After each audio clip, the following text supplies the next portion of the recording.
Looking back on your playing days, do you wish that perhaps you had been more vocal about certain things?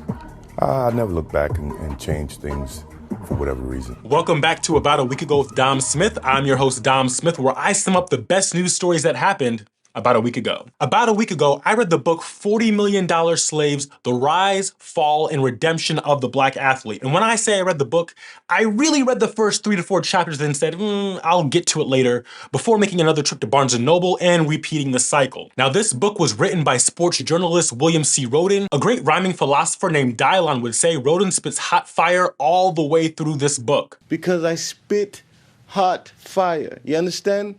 When I was at the All-Star game, Stevie Wonder saw me across the room. He said, Dylon, I want to sign you, man. I said, Stevie Wonder, you don't even have a label to sign me with. So we started a label just for Dylon. That's right. You know why? Because I spit hot fire. And you know, I had to look him up. It's always the light-skinned brothers that are always talking that big racial shit.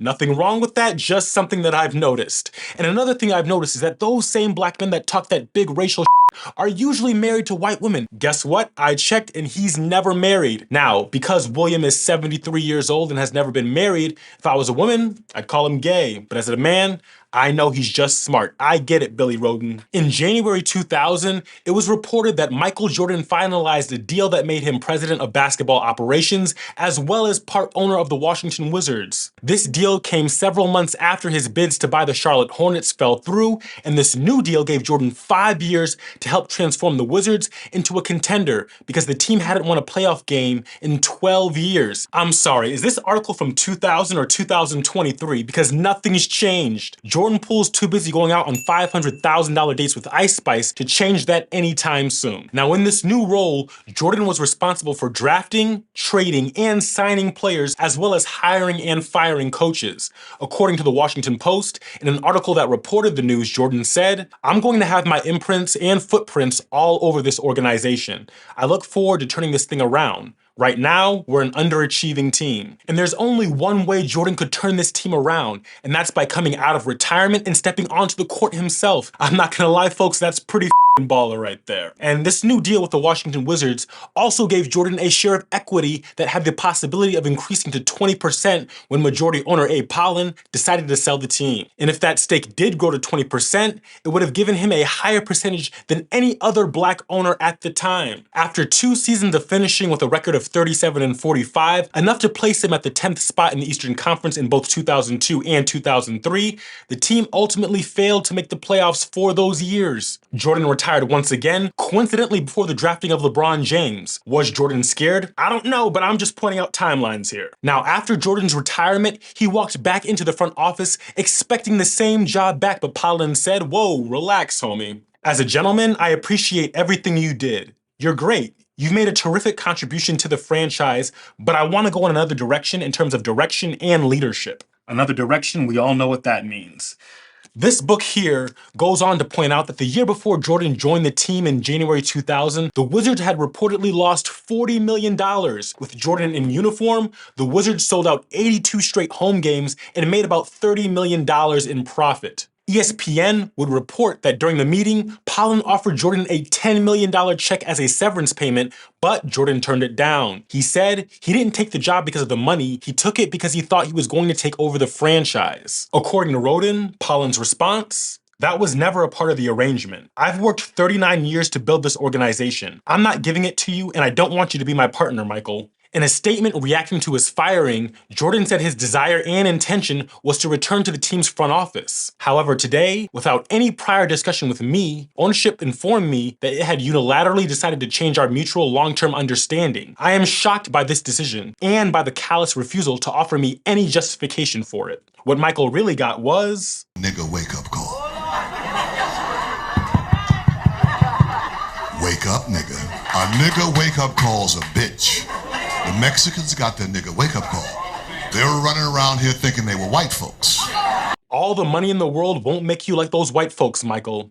Now, what is a nigga wake-up call exactly? It's described as a moment when a black person that has detached themselves from their own community and closely aligned themselves with whites, realizing that those same whites don't accept them because at the end of the day, they're not white. During his stand-up routines, Paul Mooney would frequently target black celebrities that thought their fame and status meant there was no more racism. When an event would bring them back to reality, oftentimes calling back to the black community that they originally shunned themselves from. They're getting these nigga wake-up calls left and right.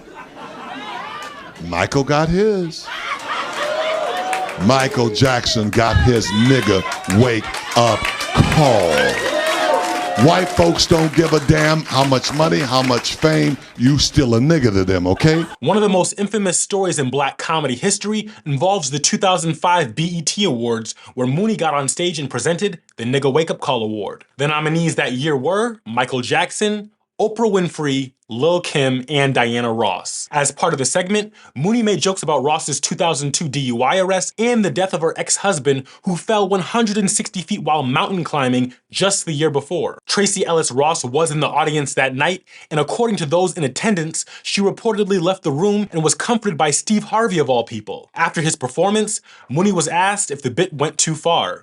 His response? How can somebody get arrested for and go to jail and I be over the top? I think that's over the top, don't you? When you are a celebrity and you do crazy stuff, that's the game. When Mooney found out that Ross's daughter Tracy was in the audience, he stood his ground. I didn't know. Her mama could have been in there. That's not the point. I didn't drive drunk. Now I'm responsible for Diana Ross. If you scrutinize Jay Leno and David Letterman the same way you scrutinize me, then I'll agree with you. But if you don't touch them white folks, don't touch me. They say whatever they want to say every night. Now, to be fair, when it came to Michael Jordan's tenure as president of the Washington Wizards, it was a rocky relationship from the beginning. From firing your head coach, then hiring another who goes 19-63, or drafting Kwame Brown with the #1 pick in the NBA draft, Pau Gasol was right there. But anybody can make those mistakes, that doesn't really justify Michael's firing. Now, a common criticism of Jordan is throughout his playing career, he never publicly identified with any black issues or problems and was, for the most part, racially neutral. It's a well-known fact that Jordan has been criticized for not doing much when it comes to racial equality.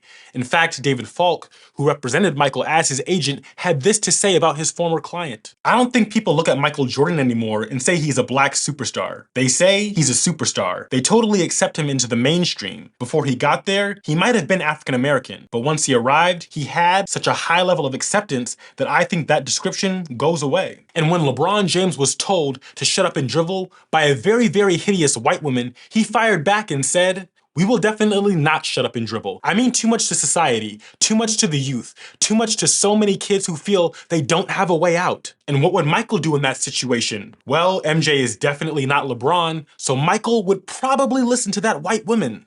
Looking back on your playing days, do you wish that perhaps you had been more vocal about certain things? I never look back and change things for whatever reason. Michael Jordan was the face of the NBA and without a doubt inspired millions of black children in the 90s. But how did he inspire them off the court? You see, the NBA used Jordan to become a lucrative business. He changed the league. But when Jordan decided to cross over into the executive suite, he became a nigga who had to be put in his place. Let me know your favorite black celebrities that deserve their wake-up call in the comments below. And ladies and gentlemen, please enjoy your hype moment of the week. The first award, the Mooney Awards, is going to be to, put her up please, one of my favorites, Condoleezza Brown Rice and Beans. I didn't think I'd live long enough to see a black woman get on national television and lie for white folks. Just sitting up there lying very articulately, and just lying, I don't remember, I don't recall, and just lying. Aunt Jemima with a damn degree.